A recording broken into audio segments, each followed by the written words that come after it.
Hello guys, magandang gabi sa inyong lahat. Ngayon meron tayong tanggap na calling card. Laminated siya, back to back, glossy.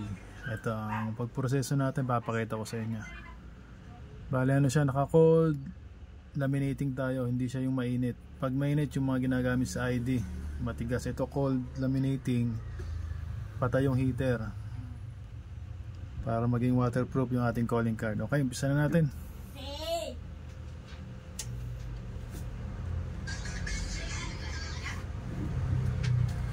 Oo. Ang laki.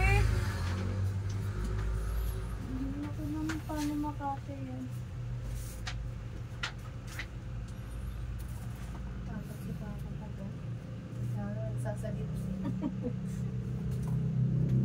Marker! Kala, sino? Ikaw sa... May kausap si Papa, nagsalita na mag-isa yun. Ano kayo? Nag-video ako. Po. Yan, naka-glossy siya. Makintab.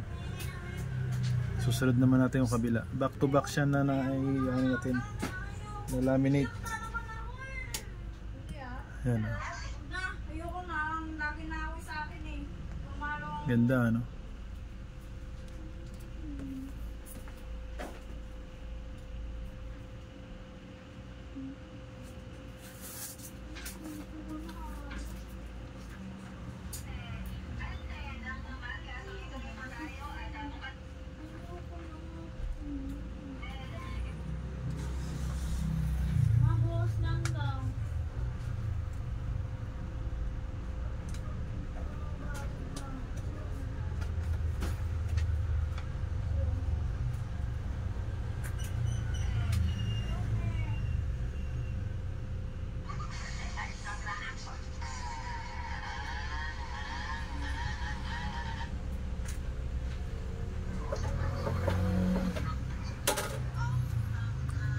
Okay, pangalawang salang, yung una front, ito naman yung back.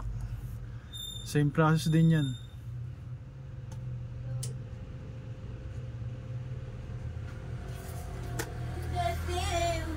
Kailangan mo lang siyang babantayan kasi kinakain niya pati itong pinagtanggalan eh.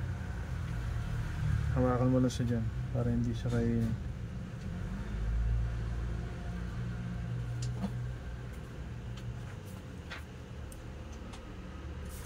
Yan, ganyan lang po kasimple gumawa ng laminated calling card.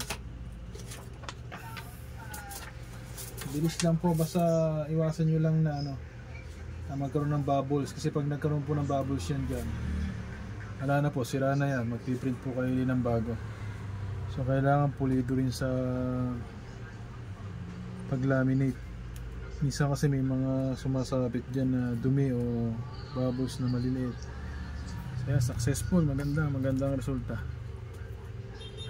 Ayos. Thank you guys. Sa mga magpapagawa, i-PM nyo lang po ako dyan sa aking account. Magpapagawa po ng calling card, flyers, yan, magpapagawa po tayo sticker. Kompleto po tayo nyan. Salamat po.